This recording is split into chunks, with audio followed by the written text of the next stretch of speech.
안녕하십니까, 머니프리입니다. 저는 오늘 인디안 기후제 투자법이라는 책을 소개해 드리려고 합니다. 저는 이 매매법을 통해서 뇌동 매매를 벌이고 29일 연속 수익을 창출하는 엄청난 기록을 달성하고 있습니다. 그러면은 인디언은 어떻게 기후제를 들이면 100% 비가 올까? 바로 표지에서부터 사실은 정답을 공개해 주고 있습니다. 인디언들은 반드시 비가 올 때를 골라서 기후제를 지내고 비가 올 때까지 지내기 때문입니다. 그러면은 이 책에서 어, 기본적으로 정의하고 있는 것을 1대1로 대응을 해봤습니다. 지금 인디언 기후제 투자법이라는 책에서는 농사를 주식에 대응을 시켰고, 인디언은 투자자, 씨앗은 종목, 밭은 시기와 섹터로 1대1 대응을 시켰습니다. 이게 어떤 것을 의미하냐면은, 예를 들어 지금 주식 여러 가지 종목들은 각 섹터가 좀 정해져 있잖아요. 삼성전자라는 주식은 예를 들어 반도체 밭에 속해 있고, 이게 만약에 삼성 SDI라고 하면은 2차 전지밭, 그리고 뭐 셀트리온, 삼바, 뭐 이런 종목은 바이오 밭이라고 할 수 있습니다. 그러면은 내가 가진 종목이 결국에는 비가 온다는 것을, 저는 이제 비가 오는 것을 수급이 들어온다, 언제 이 비가 올지는 모르는 거잖아요. 그렇기 때문에 이 비가 올 때까지 우리는 계속 인내심을 가지고, 그리고 또 여기서 포인트는 결국에는 잘 가는 종목들, 똘똘한 이런 씨앗을 가지고 씨앗을 심어야 된다는 건데, 결국에는 우리가 농사를 통해 가지고 주식을 통해 가지고 수익을 얻으려면은 결국은 주식을 매수를 해야 되는 거잖아요. 그러면은 이제 인디언들의 그 노하우를 통해서 어떻게 우리는 주식에 응용을 해야 될까, 이 책에서는 그것을 되게 잘 다뤄주고 있는데, 목차 그대로 한번 따라가 보도록 하겠습니다. 지금 이 책에서 기본적으로 주식은 두 가지로 정의를 하고 있어요. 주식에서 돈 버는 방법은 트레이딩 방법이 있고 투자라는 방법이 있는데, 사실 저는 현재 트레이딩 방법을 통해서 자산을 증식하고 있습니다. 하지만 이 책에서는 이 인베스트먼트 투자를 더 중점적으로 다루고 있고, 이 투자라는 방법이 더 일반인들이 더 성공하기 좋은 확률이다, 이런 것을 잘 설명해주고 있습니다. 먼저 이 두 가지가 어떻게 다르냐 하면은, 기본적으로 트레이딩 같은 경우는 예를 들어 이 언덕에서 눈을 굴린다고 생각을 하면은, 이 잠깐의 기간 동안 눈을 굴리면은 조금 커질 거예요. 저는 이제 트레이더들은 이 개별 종목, 여러 가지 종목을 계속해서 매매를 해서 이 조금의 뭐 1%, 적으면 1%, 뭐 크게 먹는다고 하면 3%, 뭐 10% 이렇게 먹는다고 보고, 투자라는 것은 그 기업을 정말 소유한다는 느낌으로 정말 한 종목을 더 깊게 공부를 해가지고, 뭐 이 기간이 당연히 트레이딩보다는 길겠죠. 10년이면 10년, 20년이면 20년, 30년이면 30년, 그 기간이 길어질수록 이게 눈덩이처럼 불어나서 이게 나중에 100배, 200배의 결실을 맺는 거거든요. 그래서 이 두 가지의 투자 방법이 있고 매매 방법이 있고, 이 책에서는 인베스트먼트를 다루고 있습니다. 그러면 첫 번째 목자인 가뭄인데, 사막에서도 농사를 짓는다는 목차를 가지고 있습니다. 이 사막에서는 땅이 다 모래로 되어 있기 때문에 비가 내려도 금방 고이지 않고 다 빠져버리잖아요. 그렇기 때문에 농사를 짓기에는 너무 안 좋은 환경이에요. 척박한 환경인데, 그럼에도 불구하고 여기에 사는 사람들은 농사를 짓고 먹고 살아야 되잖아요. 그렇기 때문에 다른 더 좋은 비옥한 토양을 가진 그런 문명보다 더 이제 생존을 위한 농사 노하우가 발달하게 됐는데, 이 노하우를 알면은 이게 정말, 저도 비율을 보다 보니까 주식시장이랑 너무 비슷하더라고요. 결국에는 이 노하우는 행운이 아니라 노력이다. 이게 한두 번 성공하면 모르겠는데, 이 땅에서 100년, 200년, 300년 계속해서 살아온 민족이 있다고 하면은 그것은 행운이 아니라 분명히 노력인데, 노력을 통해서 우리는 주식시장에서도 성공할 수 있다는 그런 희망을 발견할 수 있습니다. 결국에는 이제 씨앗을 뿌려야지 그 열매를 결실을 맺을 수 있는 거잖아요. 이제 비가 오지 않는다고 해서 가뭄이 온다고 해서 계속해서 농사지을 생각을 안 하고 있으면 우린 절대 부자가 될 수 없습니다. 그렇기 때문에 결국에는 씨앗을 뿌리는 파종 행위를 해야 되는데 비가 온 다음에 파종하면은 이미 늦잖아요. 먼저 이제 씨앗을 뿌리고 씨앗이 이제 뿌리를 내리기까지 그런 파종하는 기간을 비가 오기 전에 반드시 해줘야 되는데 그러면은 여기서 가장 중요한 것은 어떤 씨앗을 뿌릴까입니다. 즉 좋은 씨앗을 심는 것이 중요한데 같이 비가 온다고 해도 별로 안 좋은 씨앗을 심어버리면은 그게 오히려 더 먹지 못하는 그런 열매일 수도 있고 이거는 우리가 가장 큰 결실을 맺을 수 있는 씨앗을 미리 골라놔야 되는데 이것은 비가 오기 전에 인내심을 가지고 그 기간에 우리가 해야 되는 것들입니다.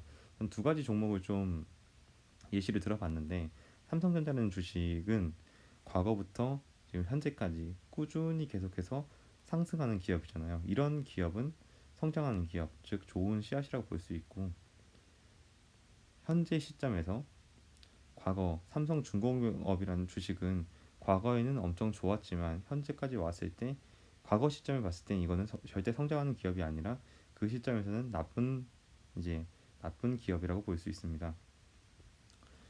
그러면은 다음 섹터로는 이제 기다려야 좋은 열매를 얻는다.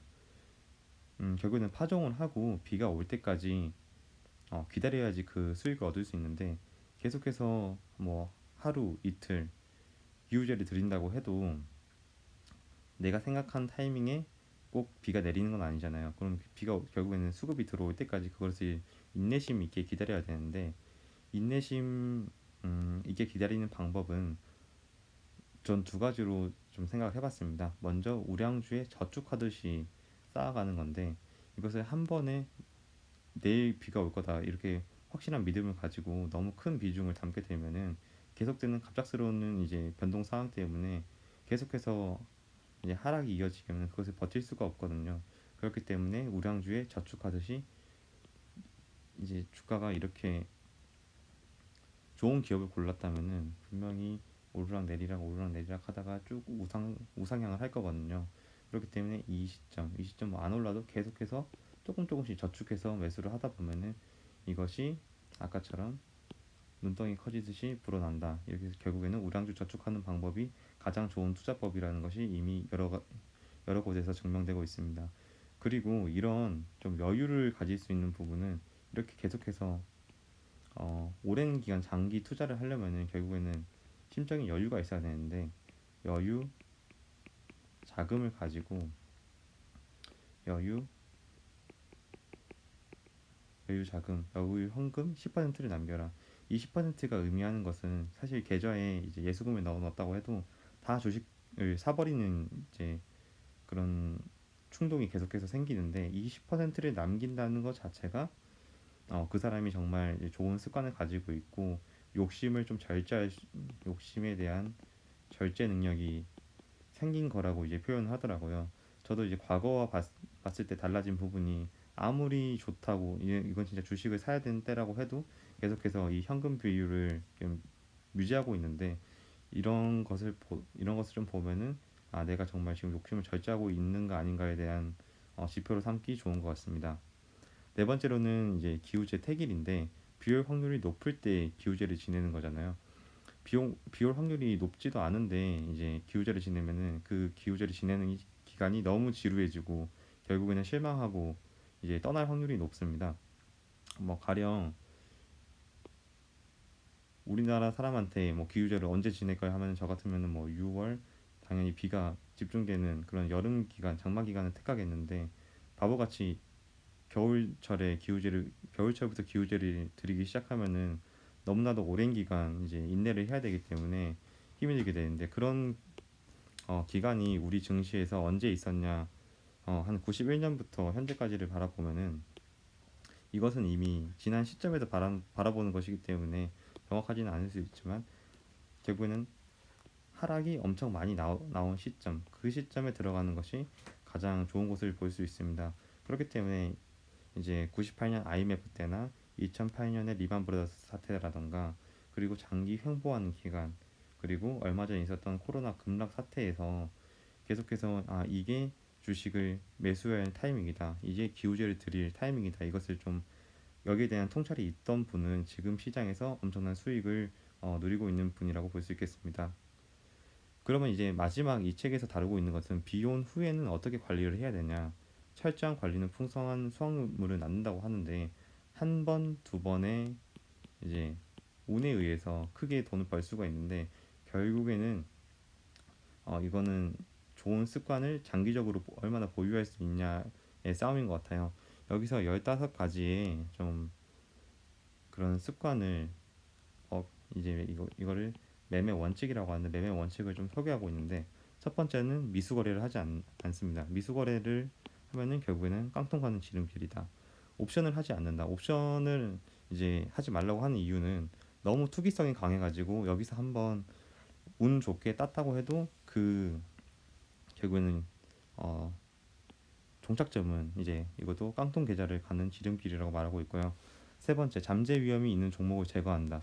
잠재 위험이 있는 종목을 내가 주식시장이 좋지 않을 때 미리미리 그런 것들을 종목을 알아뒀다가, 혹시 이 종목이 운이 좋게 슈팅이 나온다고 해도 이 종목은 뭐 부채 비율이 높다, 뭐 이런 좀 사전에 그 종목을 알아둬가지고 세력의 이제 그런 흔들림에 뭐 유혹되지 않을 수 있는 그런 것을 의미합니다.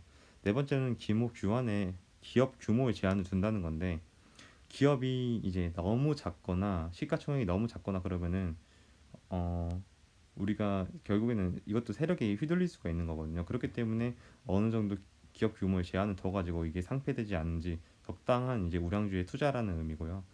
다섯 번째로, 최근 시설 투자가 과도한 기업은 피한다.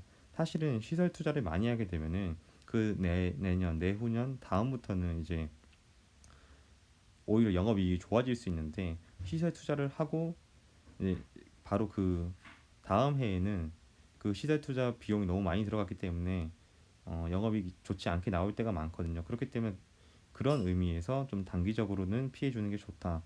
여섯 번째는 경영자가 부도덕한 기업. 이거는 당연히 CEO에 대한 이제 리스크가 있으니까 당연히 피해야 되는 거고. 일곱 번째로는 현금 흐름 표상 영업 현금이 마이너스인 종목.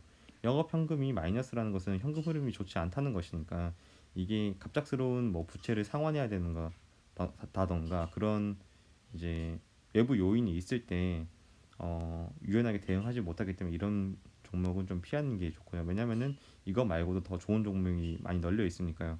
여덟 번째로는 주식 수가 늘어 가치가 희석되면 피한다. 이거는 막 시비를 계속 발행하고 주식을 계속해서 늘리는 회사 종목들이 있어요. 그런 종목은 자기가 이제 결국에는 회사에 자본이 없으니까, 뭐 R&D 비용이 없으니까 결국에는 유상증자를 한다거나 시비를 발행한다거나 그런 거거든요. 이것은 이제 공시를 잘 보면은 알 수 있으니까 이런 종목은 좀 피하면 좋고요. 주가 자산 비율이 4가 넘으면 피한다. 주가 자산 비율이라는 게 PBR을 의미하는데, 이 PBR은 BPS, BPS는 이제 그 기업 자산의 주식 수로 나눈 거예요. 그리고 이 PBR이라는 것은 현재 주가를 이 BPS로 나눈 것이거든요. 그렇기 때문에 이게 어, 적정 딱 그 기업의 자산만큼의 동일하다고 하면은 1이 나올 텐데, 이게 4라는 것은 이거보다 적정 이제 자산보다 4배가 높다는 건 과하게 책정이 돼 있는 것이니까 어, 고평가가 당하고 있는 거거든요. 그렇기 때문에 이런 PBR을 잘 체크해라. 다음으로는 불확실한 고수익보다 확실한 저수익을 택한다. 사실 제가 이렇게 불확실한 고수익보다 확실하게 수익이 나오는 매도를 하고 있기 때문에 현재 계속 연속해서 수익을 챙길 수가 있는 건데, 어, 엊그제 영상에서 말했지만 산이 높으면은 이 골짜기도 깊은 법이거든요. 그렇기 때문에 이렇게 적당한 이제 무릎에 사서 어깨에 판다는 말처럼 확실한 저수익을 택하는 그런 습관을 기르는 게 중요할 것 같습니다. 다음으로는 이제 매수하기 전에 확실한 이익을 확보한다는 건데, 이거를 좀 안전마진 개념으로 볼 수 있어요. 어, 가볍게 차트를 그려보면은 기업의 적정, 내가 생각한 적정 이게 밸류라고 보시면은 굳이 이때 내가 이 가격이 적정 주가라고 생각했는데 이때 들어갈 필요는 없는 거잖아. 그렇기 때문에 내가 매수하는 것은 이 밸류보다 더 아래 가격, 이곳에 들어가야 되는데 이렇게 해서 이 안전 마진을 내가 확보한다. 그렇기 때문에 이 안전 마진이 있어야지 내가 장기 투자할 수 있는 결국엔 여유를 확보하는 거거든요. 이렇기 때문에 매수하기 전에 확실한 이익 확보한다. 이렇게 내가 아무리 사고 싶은 종목이라도 이렇게 내가 생각한 가치보다 오버슈팅이 되어 있을 때는 좀 여유를 가지고 인내하는 것도 가치 투자의 한 이제 미덕이라고 생각합니다. 그리고 분할해서 매수한다. 분산하여 투자한다. 이거는 여러분 이미 다 많이 아실 테고 전술의 선택은 40년 성공 여부로 결정한다. 전술의 선택은 이건 결국에는 지속성이 중요하다는 것을 좀 말해주고 싶은 것 같고 모르면 투자하지 않는다. 사실 제가 음, 제 친구들한테도 많이 항상 강조하는 건데 내가 모르는 종목은 투자하지 마라. 모르면은 결국에는 그 종목이 아무리 좋은 종목이어도 하나 한두 개 정도의 가벼운 뉴스에 흔들릴 수 있고 이런 노이즈거리에 흔들리면은 결국에는 성공할 수 없다. 그래서 이 15가지 원칙이 사실은 내가 이 15가지 원칙 중에 몇 가지 정도를 지키고 있냐 이것만 보더라도 내가 지금 현재 잘 좋은 매매 습관을 가지고 있다 이런 것을 좀 확인할 수 있는 지표가 되는 것 같습니다. 여기까지 인디안 기우제라는 이제 책을 인디안 기우제 투자법이라는 책을 소개해드렸는데 지난번 책보다 솔직히 저는 더 좋더라고요. 더 많이 제가 지금 하고 있는 매매법이랑 좀 잘 맞는 것 같고 그래가지고 너무 좋은 마음에 영상을 녹화하게 됐습니다. 2020년 정말 엄청난 상승이 지금 기록 중인데 내년에도 내년 연초까지 계속해서 코스피가 뭐 3,200 간다 이런 소리가 있는데 계속해서 좀 가치 투자를 좀 익혀가지고 잃지 않는 매매 습관을 길렀으면 좋겠습니다. 그럼 이상으로 영상을 마치도록 하겠습니다.